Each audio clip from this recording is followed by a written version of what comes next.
The elevator doors slid open to polished marble and quiet disdain. The scent of bleach clung to Derrick's uniform like an unwanted signature. He stepped out slowly, cautious not to leave streaks from his mop bucket on the glass floor that probably cost more than his entire year's salary. The hallway shimmered, gold accents, white orchids, the soft hum of money in the air. Derrick's sneakers squeaked once, and even that sound felt like a sin here. Heads turned. Eyes cut through him like invisible blades. Inside the corner office, billionaire Richard Lyle leaned back in his leather chair, a man who'd made his first million before 30 and believed poverty was a disease you could smell. He pinched his nose dramatically. "God," he said, loud enough to echo across the room. "What is that smell? Smells poor." Laughter erupted from the glass-walled boardroom, polished laughter, expensive laughter, the kind that sounds like champagne being poured over cruelty. Derrick froze mid-step. His rag hung limp in his hand. For a second, he didn't move, didn't breathe. He just looked not directly, but through the reflection in the glass wall that separated him from them. Their eyes met. A split second, a silent collision. Richard smirked, satisfied with the discomfort he'd created. That was his power, making someone else small enough to remind himself how big he was. Derrick dropped his gaze again, not because he agreed, but because he knew, in this building, silence was survival. Minutes later, the HR manager, a man named Paul with soft eyes and a nervous smile, appeared at the end of the hallway. His steps were slow, hesitant. He carried a folder that already looked heavy with regret. "Derrick," he said quietly, glancing around, "can we talk for a moment?" They stepped into the break room, empty, sterile, with a single potted plant trying its best to live under fluorescent light. Paul sighed. "Look, I'm so sorry, man. This isn't about your work. You've been great. But Mr. Lyle doesn't want your, presence around clients anymore." "My presence?" Derrick asked softly. Paul's eyes flicked down. "He said you smell like chemicals. It makes people uncomfortable." For a moment, Derrick just stood there, hearing the hum of the vending machine, the drip of the coffee pot, the quiet cruelty of that word, smell. He thought of the bleach, the gloves, the late nights he'd spent making sure that same office gleamed before the sun came up. The same marble Richard Lyle bragged about to investors. Derrick had polished it, inch by inch. "Understood," Derrick said finally. His voice didn't shake. He placed his badge on the counter, next to a stack of unused paper cups. Paul opened his mouth to say something else, maybe an apology, maybe a half-hearted, "I'll put in a good word," but Derrick was already walking toward the door. In the lobby, the glass doors reflected the city's skyline, towers of money built on invisible men like him. He paused for a second, watching the automatic doors part for him one last time. Outside, sunlight broke across his face, harsh and clean. For the first time in a long time, he didn't feel invisible. He felt raw, angry, awake. He looked up at the tower behind him, the name LYLEINDUSTRIES gleaming in silver letters against the blue sky. He whispered, barely audible but heavy with promise, "You'll see me again, but not like this." Down the street, life didn't stop for him. Cars honked, people hurried past, and a food truck roasted peanuts that filled the air with warmth and spice. Derrick inhaled deeply, replacing the scent of bleach with something real, something alive. He sat on a bench, watching people in suits rush by, and he thought about how many of them probably walked past janitors like him every day, never seeing them, never knowing that the same hands that cleaned their floors carried dreams too big for these hallways. That night at home, his daughter Maya ran to him the moment he stepped through the door. "Daddy," she said, holding up a drawing, him and their tiny apartment drawn in crayon. "Look, I made us rich." He smiled, kneeling down. "You did, huh?" "Yeah," she said proudly. "See, that's our house on the hill, and you don't have to clean anymore."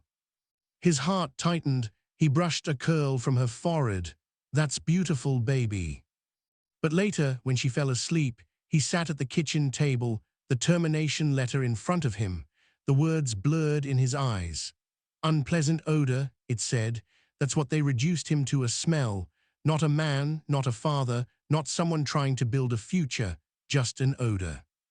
He could have let it break him, most would have. But something inside Derrick had shifted the moment that sunlight hit his face. Maybe it was pride, maybe it was rage, maybe it was the simple truth that no one gets to define a man by the smell of his labor. He opened his old laptop, the one with a cracked screen and a missing key, and started typing. At first, it was just words, anger spilling out. Then it became a plan. He'd saved every penny he could. He knew cleaning. He knew sanitation better than anyone in that building. And he knew how to treat people. Maybe he couldn't outspend Richard Lyle, but maybe he could outlast him. Outside, the city lights blinked like distant stars. Somewhere in a penthouse above those lights, Richard Lyle sipped whiskey, laughing with men who measured worth by the price of their cufflinks. He didn't know, not yet, that the man he'd mocked was about to rise in a way he couldn't buy, predict, or stop. The night stretched long, full of quiet determination. Derrick kept typing, sketching ideas, looking up cleaning equipment suppliers, studying small business grants. He didn't know exactly how he'd do it, but he knew one thing for sure. He would never again let anyone make him feel small for doing honest work. And somewhere deep in the city's hum, it felt like fate had paused, just for a moment, to listen. Back at Lyle Industries, the janitorial cart sat abandoned near the elevator, mop handles still leaning against the wall. A faint scent of bleach lingered in the air, sharp, clean, stubborn, the kind of scent that doesn't disappear easily. Richard Lyle walked past it on his way out that evening. He didn't notice. He just straightened his designer tie, glanced at his reflection in the mirror-lined elevator, and smirked. "Good riddance," he muttered to himself. He didn't know that every story of arrogance writes its own ending, and his had just begun. The camera lingers on his reflection, perfect suit, perfect smirk, before fading to the empty hallway, where the echo of Derrick's quiet promise still hangs like an unanswered prayer. "They'll see me again, but not like this." The smell of bleach still clung to his hands. Weeks had passed since the day they let him go, but no amount of scrubbing could wash away the shame. Every time Derrick looked at his palms, he saw more than calluses. He saw proof of how hard he had tried to stay invisible in a world that punished people who worked too hard, too humbly, too honestly. The bills came like clockwork, rent overdue, lights flickering, the final notice stamped in red. He stared at them the way a man stares at an enemy he can't punch back. The janitorial agency had blacklisted him. Richard's complaint followed him like a shadow. Unpleasant demeanor, they written, but everyone knew what it meant. Derrick wasn't fired for being rude. He was fired for daring to exist where someone rich could smell him.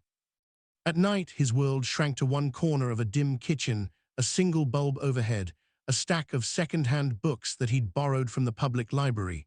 Business, finance, leadership, titles he could barely pronounce but devoured anyway.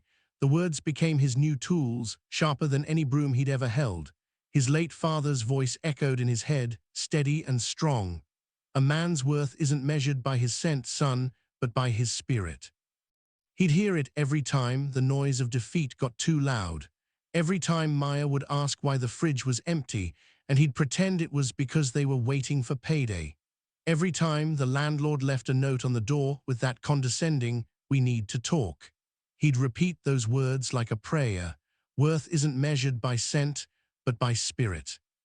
Across town, Richard Lyle was busy doing what men like him did best, rewriting history in his own favor. In glossy magazine interviews, he talked about building from nothing, sitting in front of the same marble floors Derrick once cleaned. He called himself self-made, his tone dripping with pride. "I started with nothing," he told the camera, "just a dream and discipline." But the truth was simpler and uglier. He started with privilege, power, and people like Derrick holding the ladder steady while he climbed. Derrick would sometimes catch glimpses of those interviews on TV in the background at the local diner, the screen flashing Richard's perfect grin. Each time, it burned a little less. Each time, Derrick whispered to himself, "Keep watching, God, I'm not done yet." Months slipped by, slow but certain, and then one day life handed Derrick something different. A job, small, quiet, humble, cleaning a community center on the south side. The pay wasn't great, but the people were kind. The kids who came there after school waved when he passed. The smell wasn't bleach, it was coffee, crayons, basketball sweat. Life. He kept his head down, same as before. But one afternoon, while scrubbing scuff marks from the hallway floor, he overheard an old man giving a talk to a group of teenagers. The voice was calm, measured, the kind of voice that didn't need to be loud to command respect. "You build your life," the man said, "not from what you have, but from what you do with what you've lost." When the session ended, the old man, gray hair, crisp suit, eyes that looked like they'd seen everything, noticed Derrick cleaning up. "You work here?" he asked, gentle but curious. Derrick straightened, hesitant. "Yes, sir, I keep the place clean." The old man smiled faintly. "And you listen while you work?" Derrick froze, embarrassed. "Sorry, sir, I didn't mean to." "Don't apologize," the man interrupted. "Most people don't listen at all. That's what makes a leader." The words hit Derrick like sunlight after rain. No one had ever called him that before. Not leader, not anything close. Over the next few weeks, the old man, Mr. Whitman, kept talking to him, over coffee breaks, over mops and buckets. He'd ask questions. "What do you read? What do you dream about? What do you want to build?" Derrick would shrug at first, unsure how to answer, but eventually he opened up. He told him about the books, about wanting to start a company that treated workers like people, not problems. A place where respect wasn't a luxury. One day, Mr. Whitman said something that changed everything. "Son," he said, "you don't belong behind a mop, you belong at a table." It sounded impossible, almost laughable, but something in the man's tone made Derrick believe it. From that day on, Mr. Whitman became more than a mentor. He became a mirror, showing Derrick a version of himself he didn't know existed. He introduced him to people who ran a local business incubator. Derrick was nervous that first day, sitting in a room full of people with suits and startup plans. His hands were still rough from years of labor, but his mind was sharp. When he spoke, people leaned in. They heard something real, not theory, not privilege, truth. The more he learned, the hungrier he got. He stayed late, asked questions, studied contracts, business ethics, human resource laws. He didn't just want to make money, he wanted to make change. Slowly, the vision took shape. A company that hired janitors, cleaners, and service staff, but paid them fairly, gave them benefits, treated them like professionals, not invisible ghosts. He called it Pure Soul Cleaning Services. The name came to him one night after rereading his father's old note, "Keep your spirit clean, no matter what dirt the world throws at you." At first it was small, 2 clients, then 5. He borrowed equipment. Maya helped make flyers after school. People trusted him because he was one of them, and word spread. This wasn't just another cleaning company, it was dignity in motion. Meanwhile, Richard kept making headlines, mergers, expansions, more interviews, but behind his smile, his empire was showing cracks, complaints, lawsuits, whispers of poor labor conditions. Irony had a way of circling back. By the time Derrick's company hit its first real milestone, a contract with a local tech firm, he wasn't thinking about revenge anymore. He was thinking about justice, quiet justice, the kind that doesn't need applause, the kind that lasts. Then one morning, as Derrick sorted through his emails, one subject line froze him. Invitation, Lyle Industries Corporate Merger Conference. He blinked. The event was open to potential partners, investors, and up-and-coming service vendors. Vendors, he smiled. That's what he was now, not an employee, not a ghost in a hallway, a name, a business, a man sitting at his own table. He stared at the email for a long time, his heart pounding in his chest. Somewhere deep inside, a quiet voice whispered, "They'll see you again, but not like this." The screen faded in his reflection, tired eyes, steady gaze, and something else, dignity. The kind you can't fake, the kind that can't be fired. The tables were turning, slowly, beautifully, inevitably.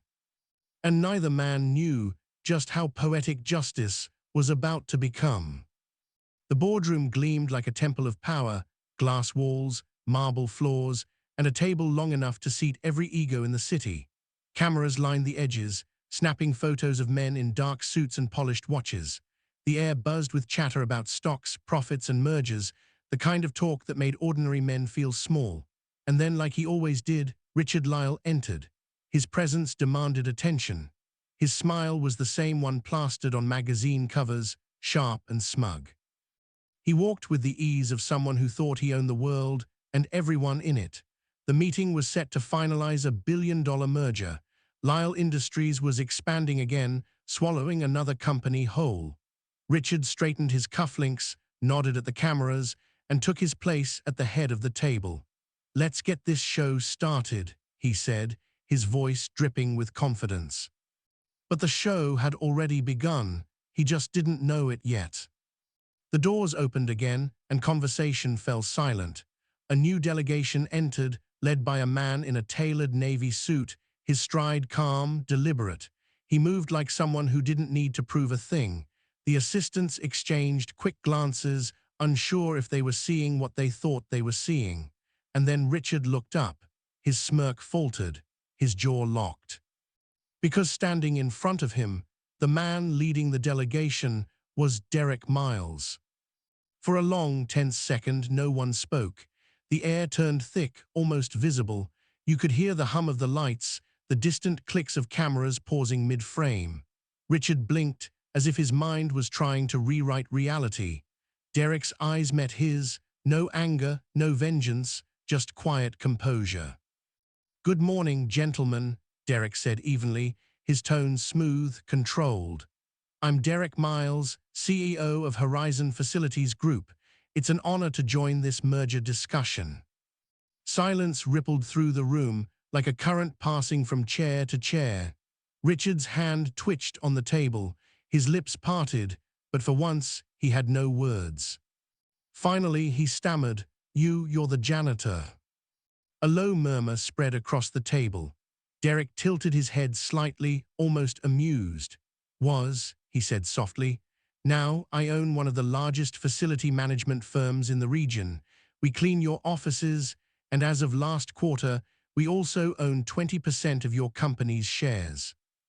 The sound that followed wasn't laughter. It was disbelief. Gasps, whispers, a shuffle of papers as executives checked their notes, realizing it was true. Across the table, one man coughed nervously. Another adjusted his tie, but all eyes came back to Richard, the king of the tower, now frozen at his throne. His color drained. He leaned forward, voice low. "This is some kind of joke." Derrick's gaze didn't waver. "No, Mr. Lyle, just business, the same kind you taught me, though I learned it differently." He opened his briefcase and pulled out a neat stack of documents. The sound of the metal clasp snapping open cut through the silence. He laid the papers down with calm precision, ownership records, partnership terms, projections, all clean, all legal, all undeniable. Richard's hand trembled slightly as he reached for a glass of water. His reflection shimmered against the glass tabletop, the image of a man suddenly unsure of the ground beneath him. Derrick didn't gloat. He didn't raise his voice. He didn't need to. The power had already shifted the moment he walked in. "I believe," Derrick said, his voice steady, "we're here to discuss collaboration. Partnership, not pity." The executives nodded slowly. They'd heard about Horizon. It wasn't just another cleaning company. It was a movement, one built on fair pay, respect, and ethics. The kind of company modern investors admired. The kind of company Richard Lyle's empire was. One board member cleared his throat. "Mr. Miles, your proposal aligns with our social responsibility goals. It's quite impressive." Derrick gave a polite nod, never once breaking eye contact with Richard. "Thank you. We believe integrity is good business." The word integrity lingered like a knife twisting in the air. Richard shifted in his seat, every muscle in his body stiff. The man who once mocked another for smelling poor now sat face to face with the scent of his own arrogance. He tried to smile, to regain control. "Well, this is unexpected," he said through tight lips. Derrick leaned forward slightly. "Life's funny like that. You never know who you're stepping on until they stand back up." The room went silent again, the kind of silence that weighs on everyone's shoulders. Even the cameramen seemed to pause, sensing something far deeper than a merger. This wasn't just business anymore, it was balance. Justice in tailored form. Richard swallowed hard. "You planned this," he said quietly, half accusing, half in awe. Derrick shook his head. "No, I built it, brick by brick, night by night. You gave me the push I didn't know I needed." He let the words hang there, not as revenge, but as truth. He began outlining his company's proposal: expansion plans, shared service models, ethical labor contracts. Every word was polished, clear, professional. The same hands that once scrubbed Lyle's marble floors now turned pages that could change his entire company's direction. Richard listened, trying to keep his composure, but the humiliation was written all over his face. The laughter that once echoed across this same glass room came back to haunt him now, except this time no one joined in. No one dared. At the end of the presentation, Derrick closed his briefcase, rose slowly, and said, "Gentlemen, I look forward to working together." Respectfully, he extended his hand. For a second, Richard didn't move. Pride battled survival. Cameras clicked again, waiting. Then, slowly, Richard stood and took Derrick's hand. The grip was stiff, awkward, unbalanced, the handshake of a man realizing he was no longer in control. Derrick smiled faintly. "Don't worry," he said under his breath. "Bleach doesn't stain marble forever." Richard flinched, but Derrick just turned, walked toward the glass doors, and left with his team. The moment he exited, the boardroom seemed colder, smaller. The whispers began again, not mocking this time, but admiring. Richard sank into his chair, staring at the space where Derrick had stood. His reflections stared back, stripped of power, stripped of illusion. Outside, Derrick stepped into the bright afternoon light, the same sunlight that once hit his face when he whispered, "They'll see me again, but not like this." Now that promise had come full circle. He took a deep breath. The city smelled different now, not of bleach, not of shame, but of something clean, something new. Behind him, the tower of Lyle Industries loomed tall, its glass glinting in the sun. But for the first time, it didn't look like something unreachable. It looked like a monument to everything he'd survived. And as he walked away, one truth carried in the quiet wind: dignity has a weight that money can't buy, and when tables turn, they turn slow, but they never miss their mark. The office looked the same, but the air inside felt different now. The same marble floors, the same glass walls, the same skyline stretching endlessly beyond the windows, but something had shifted, something deeper than money or status. After the merger was finalized, the press had left, the cameras were gone, and only silence remained. That's when Richard Lyle called for a private word. His tone was quiet, no longer the voice that echoed across boardrooms or cut down men for sport.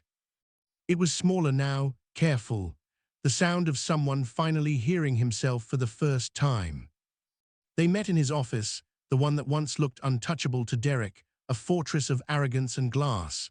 Richard stood by the window, staring out at the city he once believed he owned.